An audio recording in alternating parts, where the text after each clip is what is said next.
Добар ден и добре дојдовте во новото издание на Си за немалите. Денес ќе погледнеме прилози кои ќе ви донесат одговори и инспирација, но и забава.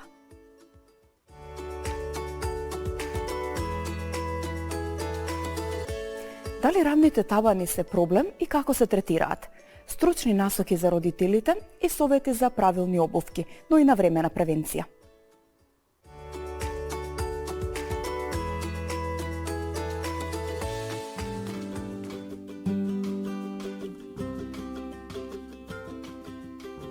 Родителите можат да препознаат дали детето има рамни стапала, но ќе дадам еден мал вовед првин, дека ние рамни стапала како диагноза не поставуваме до рамни стапала.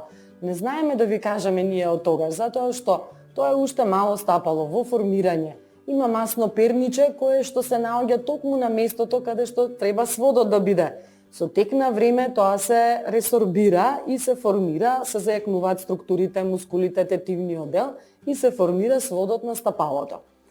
И тоа е развоен процес, значи тоа станува се подобро и подобро како детето расте, веќе на 3,5-4 години, да кажеме, веќе забележуваме дека се формира сводче и стапалото оди во добар правец, велиме. Но рамните стапала во суштина ги сочинуваат две компоненти. Едното е дека сводот можеби не се формира како што треба и тука е порамно и дека во делот стапалото и скочниот зглоб оди кон внатре. И сега ке родителите и тој момент е под рамни стапала. Но и тоа газење навнатре е исто така развојно.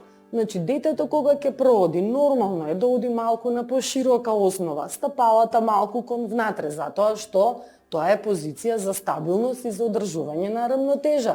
Да имаме во предвид дека детето е почетник во одењето и дека на секој начин се труди да се одржи таа стабилност и да успее во одот. Кога ќе помине сега таа фаза, стануваме побрзи, повешти, подобри, па одот се подобрува, веќе не се толку расширени нозете, доаѓаат на некоја нормална дистанца и почнува да се оформува и сводчето. Детето исто така, кога ќе се почувствува доволно сигурно, стабилно, ќе почне и на прсти да оди. Не е страшно воопшто. Значи, не значи дека веднаш некаква патологија се случува. Детето кажува, видете ме, јас сум доволно веќе созреан, стабилен, можам и на прсти да одам без да паднам. Значи, доаѓаме до тоа дека стапалото ќе се развива и ние очекуваме спонтано тоа да се случи, мајката природа го прави тоа, некаде од прилика 3,5-4 години. Сега, на таа возраст, доколку стапалото е се уште рамно, значи тој свод го нема, изостанува, допира до подлогата, па дури и во зглобчето оди кон внатре, зборуваме за рамни стапала и така родителите ќе го познаат детето дека еве нешто и најчесто и родителите многу добро си ги познаваат децата, ги гледаат секојдневно и доколку има нешто секако бараат преглед од лекар. Генетиката не е секогаш клучна, начинот на живот можеби е, бидејќи порано нашите баби дедовци живееле во двор, на нива, во поле, на лозје. Ние кајде да кажам, повозрастните пак сме имале исто така некаков раст на село кај баби, дедовци, боси по нерамен терен. Сега сме многу во затворени простори. Многу одиме само на рамни површини.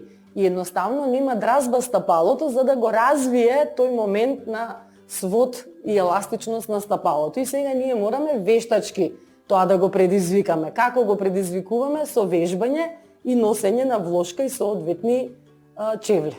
Кај рамните стапала, интервенциите, ако мислите на хируршки интервенции, се поретки.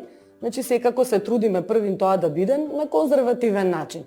Во таква ситуација, значи кога стапалото е рамно, препорачуваме вежби за стапалата, правилен начин на седење, добар избор на обувки и каде што е потребно ортопедска влошка.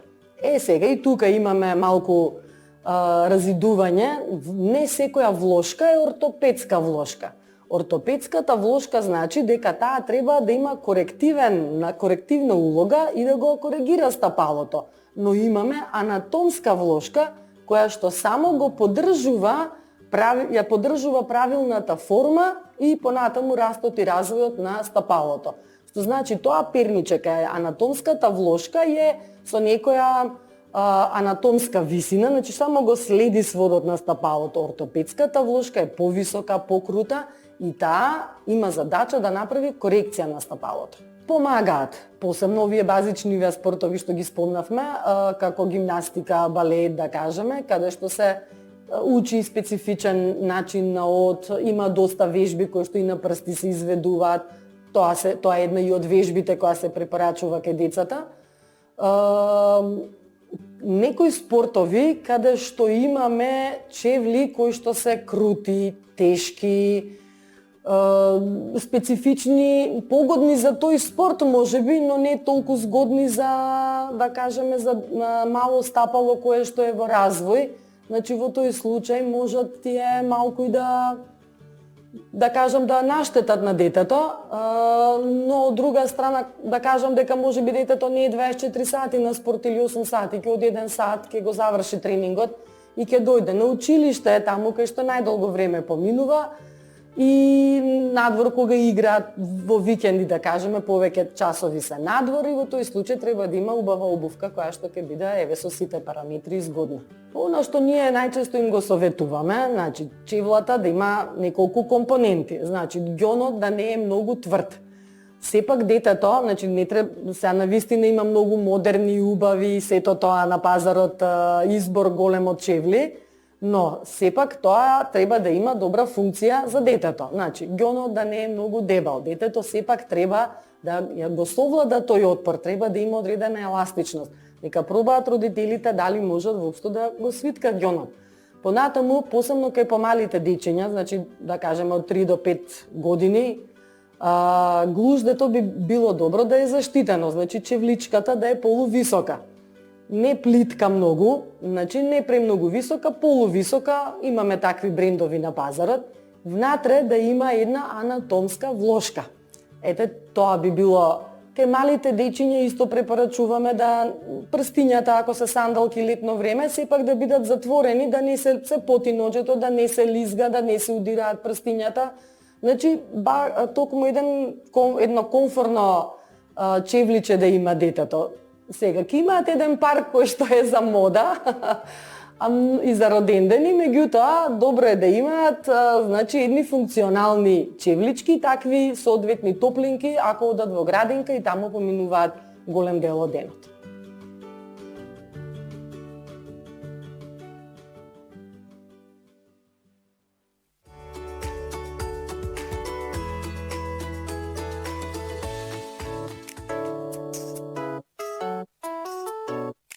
Не постои баш строга граница што е за детски психолог и што е детски психијатар, нели, во однос на патологијата која што работиме.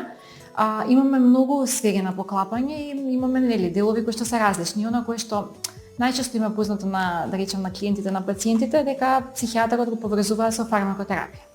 Меѓутоа не е тоа секогаш така. Психијатарот, меѓу другото, работи психотерапија, така што можам да кажам дека психотерапијата е најсродна што ги прави, да речам, како заедничка патологија за психологот и за психијатарот. Често постои мислење кое знае да одврати од посетата на детскиот психијатар, а тоа е дека тој веднаш започнува со препишана терапија и лекови. Стигма е дека психијаторот веднаш започнува со психотерапија. И сите оние кои што биле на терапија кај мене знаат дека никогаш прво не сум започнала со фармакотерапија. Секогаш прво се следи детето и само во оние ситуации кои што се сметаат дека се алармантни, кај што постои опасност за развојот на детето, се започнува со фармакотерапија. И тоа внимателно, бидејќи фармакотерапија кај деца се разликува од фармакотерапија кај возрастни. Посетата на детски психијатар треба да го надмине табуто кое ја придружува, а ако родителите се запознаени со процесот и бенефитите на психотерапијата, истиот полесно ќе им го доближат на децата. Со подигање на свесноста и со едукација на родителите, заради тоа што секогаш ја ставилам кај психијатар кога сите кругови се завршени, тогаш се стигнува, а би било многу поедноставно доколку би се започнало со детски психијатар. И можам да ги охрабрам родителите дека детскиот психијатар по многу нешта помага на семејствата и не треба да детето има не знам каква патологија за да не се јават и за се обратат кај детски психијатар. Кога треба да се посети психијатар? Тоа е често прашање што ги мачи родителите кога е во прашање психичката благосостојба на нивното дете. По продолжение го дознаваме одговорот. Па да ви кажам, тоа се повеќе состојби и едно широко поле, да речам, меѓутоа, она како порака што би можела да им го пратам на родителите, нели, за да не ја редам детската психијатрија кои све болести ги покрива, и кога ќе забележат дека функционалноста на нивното дете опаѓа, тоа е право време да се јават на лекар. И не постои ништо лошо во тоа да се посети детски психијатар, да се разговара, да се кажат проблемите кои што ги има во семејство, бидејќи многу често децата јавуваат симптом кога ништо се случува на ниво на семејство. И можеби затоа и родителите на некој начин како да се срамат и да кажат да, нешто ми се случува. Меѓутоа, многу е важно да се работи со децата, заради тоа што децата секако една слика и одраз на тоа што се случува во семејството. Причините за посета на психијатар може да бидат наследни, а родителите треба свесно да ја следат пројавата на симптоми за кои постои шанса да им ги пренеле на децата и се присутни во семејството. Знаете како хередитетот апсолутно игра улога и апсолутно дека кога имаме фамилна анамнеза за одредена болест, на некој начин е предиктор дека тоа може да се случи и во ова семејство, односно кај ова дете. Меѓутоа, и често ми се случува да родителите натака ќе препознат некакво однесување кај децата, особено во адолесценцијата, и ќе ви кажат да, мојот двојко беше со шизофренија или да, имавме биполарно расстройство. Тоа е многу рана возраст за да ние кажеме дека се развива патологија кај децата и обично самата адолесценција е таква дисфорична, каде што нели наликува на одредени, да речам, болести, меѓутоа не е болест.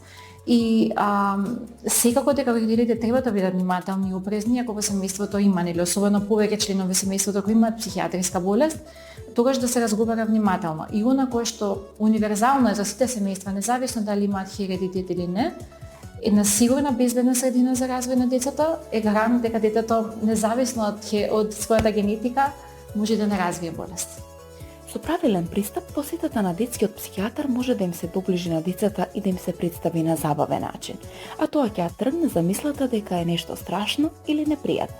Одеме на разговор, одеме да кажеме што се случува. Знаеш, мислам дека јас подолго време веќе не се снаоѓам во оваа ситуација и би сакала да поразговараме со стручно лице.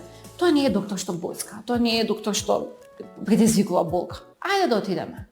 Бидејќи знаете како, децата се плашат од болка и навистина така, психијатрот не боцка.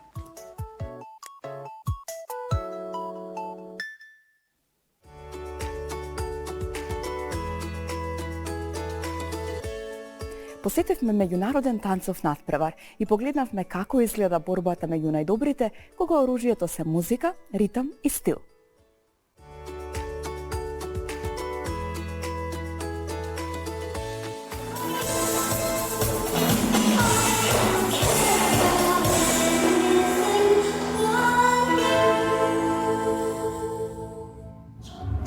Танцот е многу важен за психофизичкиот развој на децата.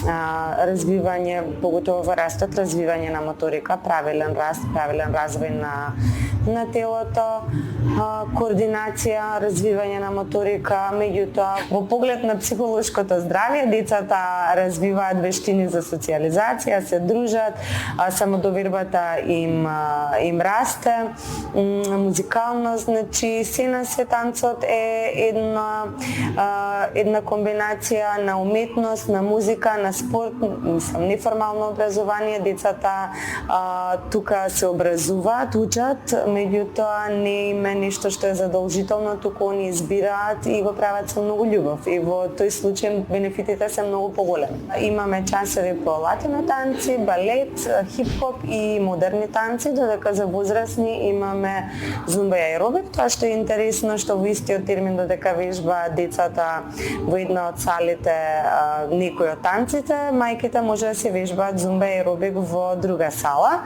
Почнуваме со часови од 4 годишна возраст, со најмалите работиме класичен балет и модерни танци. Потоа од 5 годишна возраст може да започнате со хип-хоп и со латино. Си се одделуваат децата сами, дали сака да продолжат со хип-хоп, со латино или балет. И има горна граница до каде може да се оди со овие дисциплини. Предиспозиции за танцување латино танци или било кој друг вид на танци нема. Потребна е љубов, потребна е многу работа, труд и посветеност, секако музикалноста, некои физички предиспозиции, се предност можеби на почетокот кај некои деца, меѓутоа не постои нешто што со многу труд и многу работа не може да се постигне и можам да кажам дека талентот е многу помал број отколку многу помал во проценти отколку трудот кај било кој танчер и било кое дете. Многу е поважно да бидат редовни на часовете, да доаѓаат, да бидат истраени и само со труд ќе се постигне се. Но интересно што секоја група на возрастна група на деца си имаат некои посебни карактеристики, например со најмалите 4-5 години, они живеат за петка, за стикер, за пофалба, додека малку поголемите кога почнуваат да пишуваат и од 5 до 7, од прво второ деление, они уживаат да носат подарочиња, цртежи, писменца на тренерите своји. Понатаму како што растат децата се точно се гледа во секоја група, нас не се поделени од 4 до 6, па од 5 до 7, од 8 до 11, 12 до 15 и после над 16 се друга категорија. Меѓутоа во секоја возрастна категорија интересно што може да ги видиме децата што поменуваат во училиште, во која фаза се, што им се случува, кои им се интереси, дали сакаат, не знам, има една група сакаат одредени песни, а една година постарите деца, тоа е за мали деца, имаме такви коментари, че многу интересно што и ние се ставаме во ситуација, зависно од тоа со која група детска работиме, да можеме да се ставиме во мајндсетот на тие деца, за да може да ги разбираме и при тоа да им дадеме нели максимум за нивната возраст. Не може да се има истиот пристап со секоја возрастна група. Во нашиот клуб имаме и инклузивна танцова група, лица со попреченост, кои што се од самото основање од 2013 година дел од нашиот клуб. Со нив е исто многу интересно за тоа што и они си имаат своји карактеристики.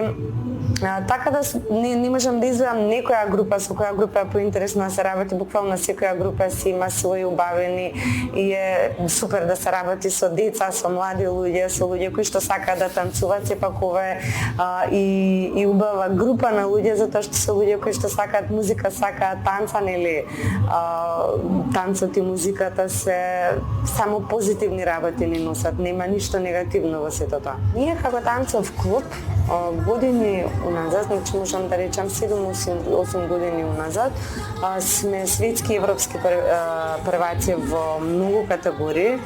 Инклузивната група што ја споменав, ни се светски европски прваци, тоа во хип-хоп танци, во модерен танц и во шоу-денс. Нашите латино танчери години уназад бројат врвни резултати на сите светски европски надпревари. Можам да кажам дека Македонија има на врвот и на пиедесталот многу често на светските европските надпревари. Да се вклучи некое дете во танцот не треба многу, во надпреварувањето не треба многу, се почнува од државни, меѓународни, национални надпревари, помали, поголеми, си почнуваат во категории кои што се сходнели, кои што се прилагодени за нив, за нивната. Најпрво почнуваат децата во групи, во формации да играат заедно танцот и тоа е друга предност на танцот е што тимската работа станува, децата се учат на тимски вештини, да бидат тимски играчи. Потоа може да почнат и со соло танцување во парови, во дуо, така да нема никои конкретни предиспозиции освен желба и упорност и да доаѓаат редовно на тренинзите. Ние сме и организатори на меѓународен танцов надпревар Diamond, кој што се одржува 3 години поред во Мириот во април месец и оваа година имаме 12 држави, над 1600 танчери. Децата сакаат да танцуваат, родителите гледам дека има некој тренд на пораст кај танцувањето, сакаат да ги носат децата на спортови, сакаат да ги носат на танцување. Така да тоа е тоа. Надпреварите се на се многу убави затоа што децата стекнуваат нови вештини, како да го покажат тоа што го учеле и тоа што го учат добива некаква цел. Дека ќе идеме и ќе покажеме што сме научиле. Родителите се најклучни во целиот процес на танцувањето на децата или во било која друга активност на децата. Сепак се они тие кои што треба да станат, да ги донесат, да вложуваат во нив, да истражуваат дома. Тоа што е многу интересно што сите родители го кажуваат и веднаш може да знаеме дали некој дете е многу заинтересирано за танцот, е што одма после првиот, вториот час ќе дојдат, ќе кажат по дома танцува, ни се трга од огледало или ни носи чаша вода од соба во соба со танцување, со некои чача корчиња и така натаму, или друга некоја дисциплина ако е, или ако идат на балет прават шпаги по дома и така натаму. Така да тоа е интересно што тие деца кои што тоа се деца кои што веднаш ќе пројават интерес и ќе им се створи некаква љубов кон танцот. Пак родителите да не би таа поддршка и мотивација од родителите е најважна и најклучна за да може да ги донесат децата на тренинг, да може да децата да бидат истрени, да инвестираат во нив, сето тоа нели кошта и самите танци, и самите надпревари, опремата и се што нели што се носи секоја воншколска активност или во неформалното образование. Така да родителите се, јас би рекла, најважниот фактор во успехот на децата, дали ќе продолжат, дали ќе се бават со нешто и колку таа љубов ќе се развива во иднината кај нивните деца.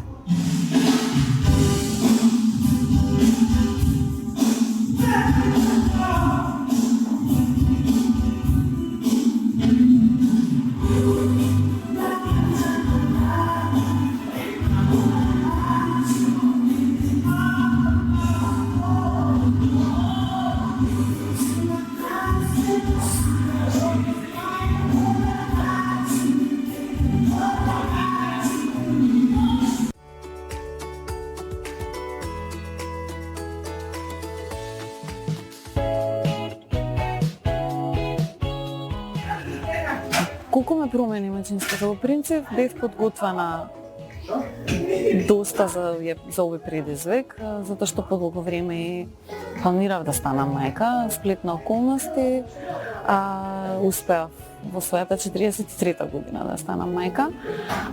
Ме промени, па не знам, може би сум многу поборбена и погласна некако, особено во бременоста, тоа ми беше доста истакнато, дали хормони, сите промени што ми се случува во телото,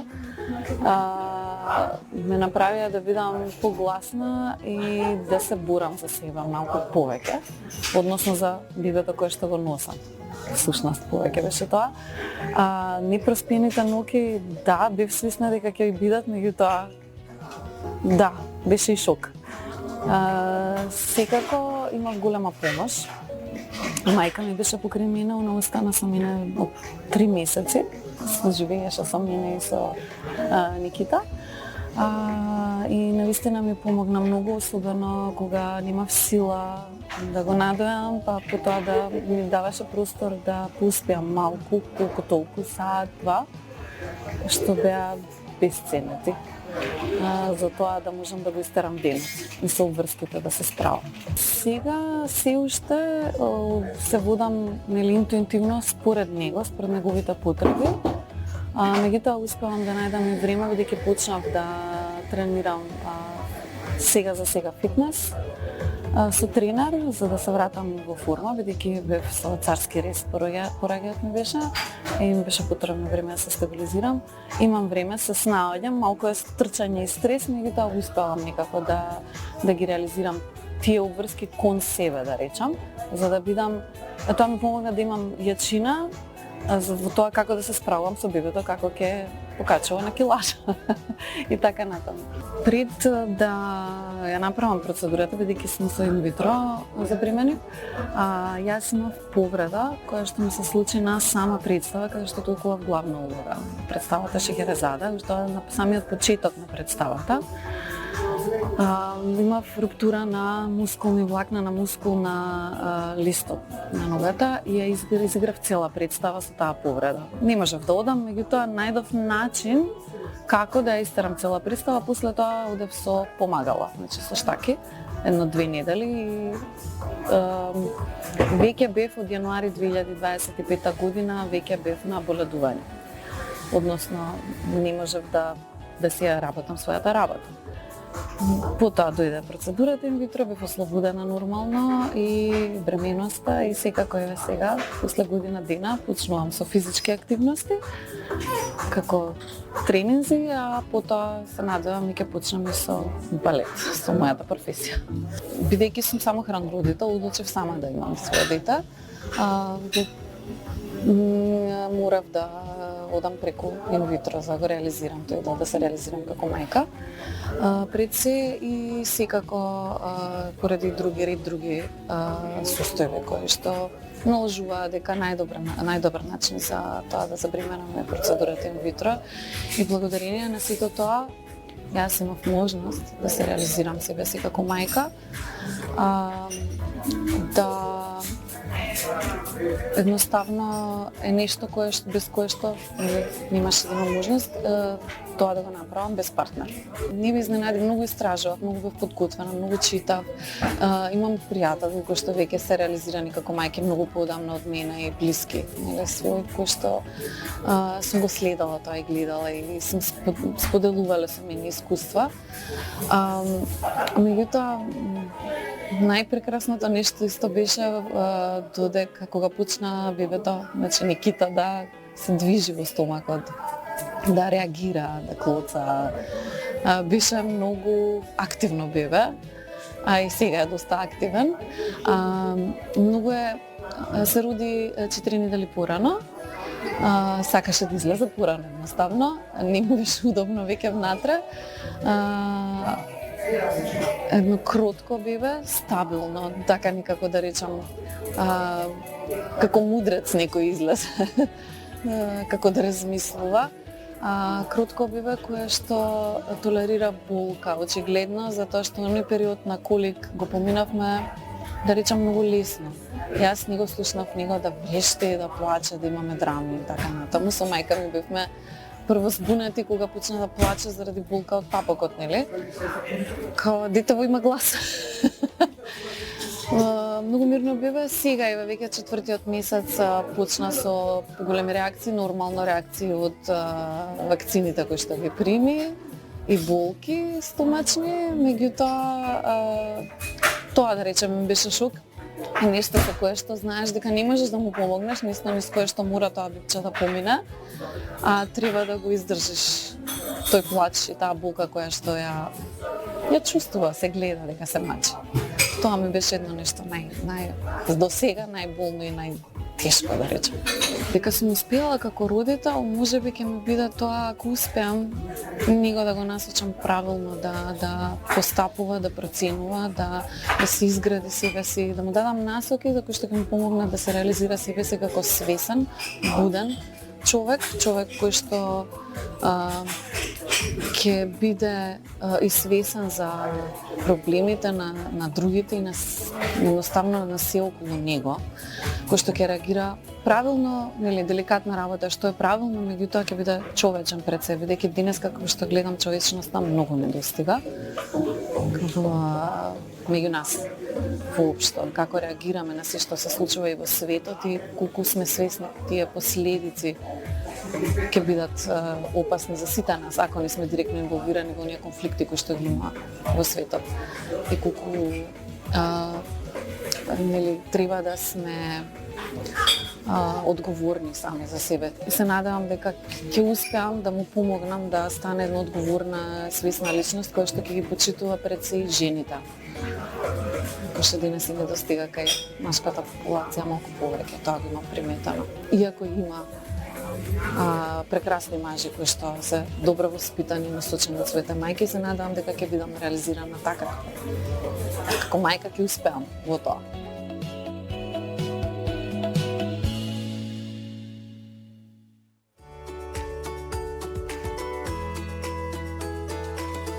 Време е за анимирана приказна и насмевки. Останете со нас и уживајте.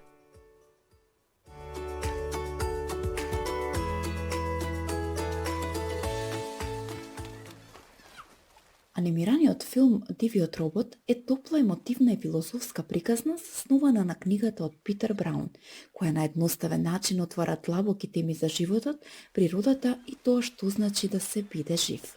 Приказната започнува кога роботот Рос доживува продолом и се наоѓа сама на ненаселен див остров. Таа е создадена да им служи на луѓето, но бидејќи на островот нема луѓе, незината програма станува бескорисна. Во почетокот животните ја гледаат како закана, нешто туѓо, ладно и опасно. Но Рос почнува да ги наблюдува животните и постепено учи како функционира природата. Како да се движи тивко, како да преживее, па дури и како да комуницира со нив. Клучниот конфликт доаѓа кога човечкиот свет повторно се вмешува и се поставува прашањето: дали Рос припаѓа таму од каде што доаѓа или таму каде што научи? Дивиот робот е многу повеќе од обичен анимиран филм. Тоа е нежна приказна за растење,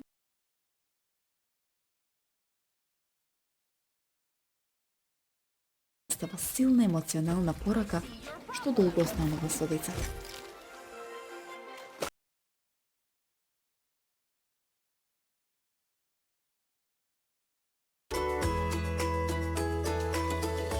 Дојдовме и до самиот крај на ова издание. Ви благодариме на вниманието.